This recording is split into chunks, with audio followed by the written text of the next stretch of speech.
Good morning. তো দিদি ভাইদের বেশিরভাগ লোক যারা আমার থেকে পাখি নেয় তো তারা জিজ্ঞাসা করে যে হ্যান্ড ফিট পাখিকে কীভাবে করাবো।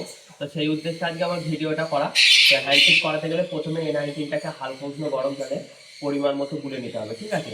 খুব গাঢ়ও নয়, খুব পাতলাও নয়, মিডিয়াম মতো গুলে নিতে হবে। আর জলটা যেন খুব হালকা উষ্ণ থাকে, ঠিক আছে? করার পর তুমি সিরিঞ্জিতে এনার দেখে নেবে, তারপরে হালকা দিয়ে টেম্পারেচারটা দেখে নেবে ঠিক আছে। ওকে। আর ইজি ব্যাপার, যারা প্রথমবার আমার থেকে পাখি নিতে তাদেরকে আমি বলে দিই যে পাখি আমি টানা রেখেই দিই, খাবার টানবে পুরো, এরকম ইজি ব্যাপার, এরকম ধরবে, ইজি একদম দেখে নাও। এই যে এই নলটা সবসময় এরকম দিয়ে দেখে নাও, ইজি, কোনো ব্যাপার নয়। এই যে ঠিক আছে, একদম খাওয়া করে নেবে, দেখুন খাওয়া কমপ্লিট। ওকে, এটাকেও দেখাচ্ছি, তোমরা দেখো।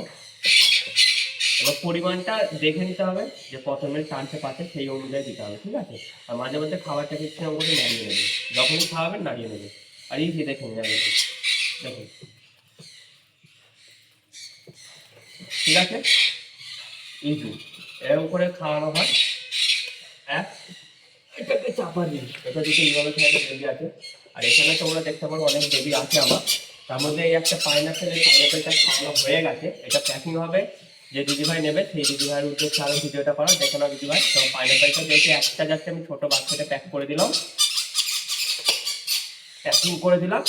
এবার যেতে যতক্ষণ সময় লাগবে তোমার কাছে পৌঁছে যাবে। আর আমার প্যাকিং এরকম করে করা হয় যাতে কোনো অসুবিধা হবে না। একটা পাখির জন্য এরকম ছোট, বড় পাখির জন্য বড় বাচ্চাটা প্যাক করা হয় দিদিভাই, ঠিক আছে?